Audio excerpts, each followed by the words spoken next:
ہمیں آزاد کر سکتا ہے۔ رومیو کے خط کا 8واں باب 2 آیت۔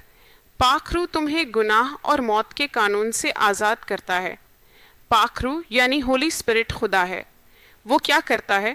مسیح یسوع میں زندگی دینے والے روح کا قانون مجھے گناہ کے قانون سے آزاد کرتا ہے۔ آزاد کر دیا ہے یعنی وہ تمہیں گناہ سے، موت سے، مصیبتوں سے، مشکلات سے، اچانک موت سے، حادثات سے اور دشمن کی سازشوں سے، کسی بھی انجان جگہ سے یہ پاک روح خدا تمہیں بچا لے گا۔ خدا کی تعریف ہو، ہاللویا۔ جادوئی طاقتیں اور ٹونا ٹوٹکے والے ہمیشہ ڈرتے رہتے ہیں، لیمو دیکھ کر ڈر جاتے ہیں، مٹی کی گولی دیکھ کر ڈر جاتے ہیں، کنگنی دیکھ کر ڈر جاتے ہیں۔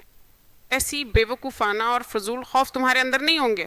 جب تم پاکیزگی سے بھر جاؤ گے تو خدا کی تعریف تمہیں چھڑا لے گی، وہ تمہیں بچا لے گا۔ یہی بات ہے، اسی لیے اس پاک روح سے بھر جانا چاہیے۔ دیکھو، جب تم پاک روح کی طاقت سے بھر جاؤ گے تو تمہارے اندر کتنی ہمت آ جائے گی۔ پھر تم کسی چیز سے کیوں ڈرو گے؟ کیونکہ وہ تمہیں چھڑانے کے لیے قادر ہے۔